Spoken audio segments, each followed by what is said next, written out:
let me show you how to stitch a slip stitch. With it, you'll get this nice invisible edge. The project that I'm sewing this on is a little photo banner. There's my daughter at the seaside in her happy place. And to create the slot for the dowel to go to hang it, I need to fold this over and stitch it. So you can see here where I've stitched, you can't tell at all. So a slip stitch is a really useful stitch. I'm just using some standard thread that you would use for your sewing machine. And you just need one strand of it. So just tie a knot in the end, trim off the excess. So to start, I'm just going to turn this around a little bit. I have actually unpicked this to be able to do this demo. So if you were wondering why there are little holes there, that's why.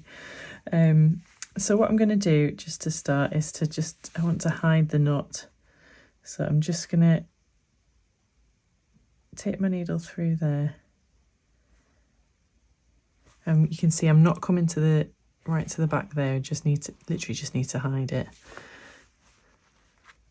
So you just need to do something like a little bit like that, so that you won't be able to see the knot. There's the one where I tied off previously, but you know, we don't need to mention that one. That won't be there if you do it in one continuous thread. Okay, so I've come out at this side of the fabric. What I'm going to do is I'm just going to take my needle through the sort of the top, really, right at the back, and just make a little stitch like that. So I'm going through the top. I'm not actually touching this part of the fabric yet.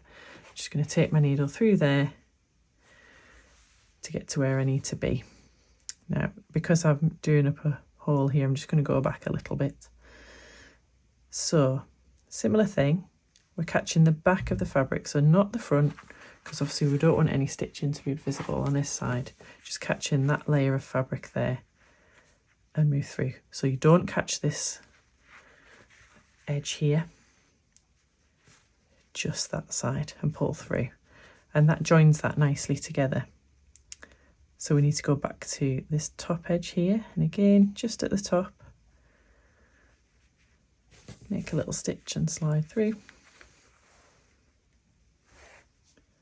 And then back to the back panel of the banner here, and do the same again. And as we keep going along here, what it'll do is when you tighten the thread, when you pull on it, it'll basically bring those loose edges together, and you can barely tell that it's there at all, which is what you want for a project like this. I mean, no one's going to see the back, as we all know. I'm always saying that about hoops and things, you know, no one's going to see the back.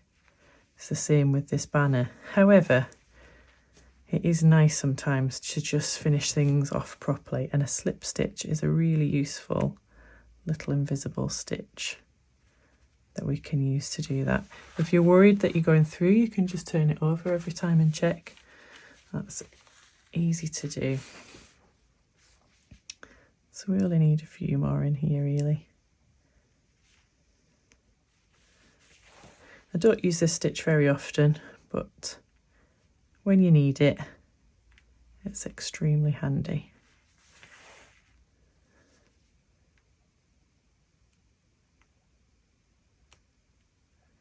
Oops.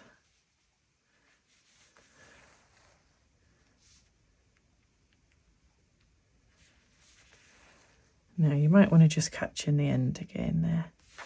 If you want to, you could go backwards in that way. I think I might just do it here actually.